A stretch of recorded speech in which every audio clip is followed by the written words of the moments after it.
Dans le cadre de la leçon 22 sur l'application des engrais synthétiques complets, vous avez un petit peu de théorie, mais surtout des exercices. La théorie, on l'a vu dans la vidéo numéro 2 où on parlait d'application des engrais synthétiques en serre, toutes les étapes à respecter. Et dans la vidéo numéro 3 où on expliquait comment appliquer des engrais à l'extérieur, encore une fois, avec toutes les étapes à respecter. Le reste, c'est pas mal des exercices.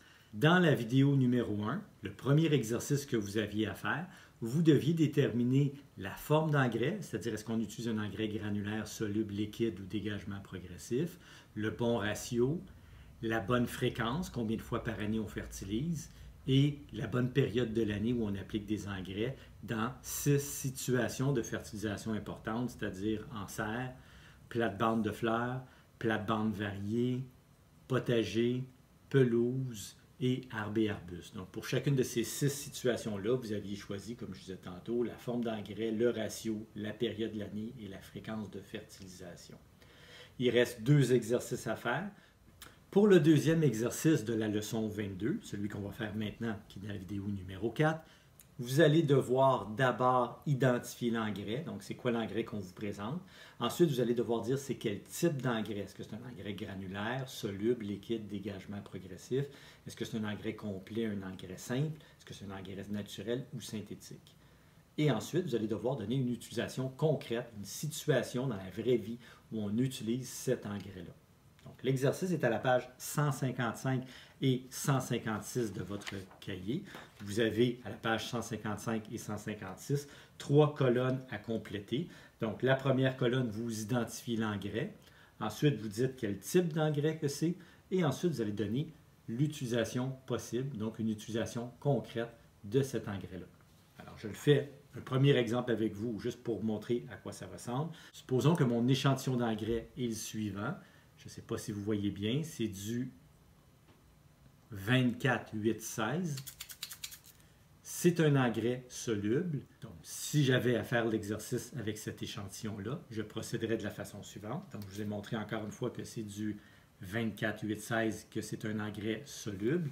Donc, identification, j'écrirais 24-8-16. Dans la deuxième colonne, type d'engrais, engrais soluble complet, synthétique.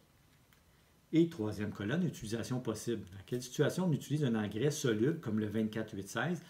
Premièrement, si on se fie au ratio, on voit que c'est un engrais qui est fait pour la végétation. C'est un engrais soluble. Donc, utilisation possible, ça pourrait être par exemple pour fertiliser des plantes vertes en pot à la maison ou encore pour fertiliser des plantes vertes en pot dans une serre de production, par exemple. Donc, ça serait une utilisation concrète du produit.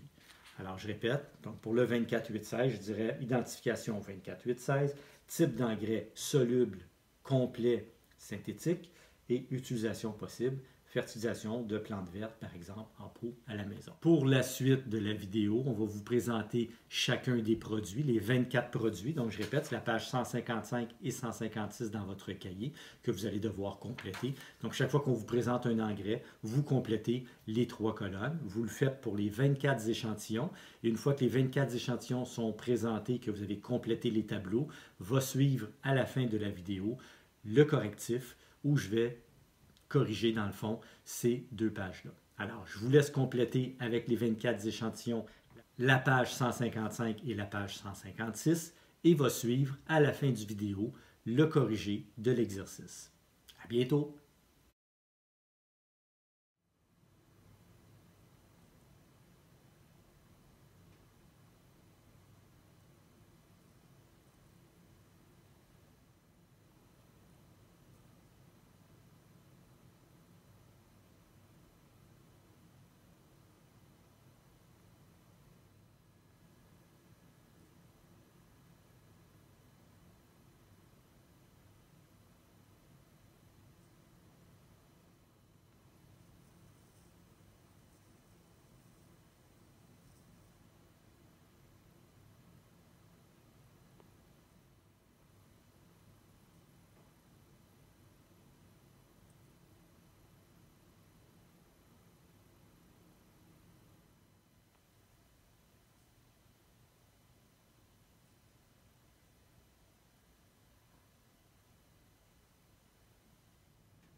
On est maintenant prêt à corriger l'exercice de la page 155 et 156. Encore une fois, les trois colonnes, identification, type d'engrais et utilisation possible. On y va.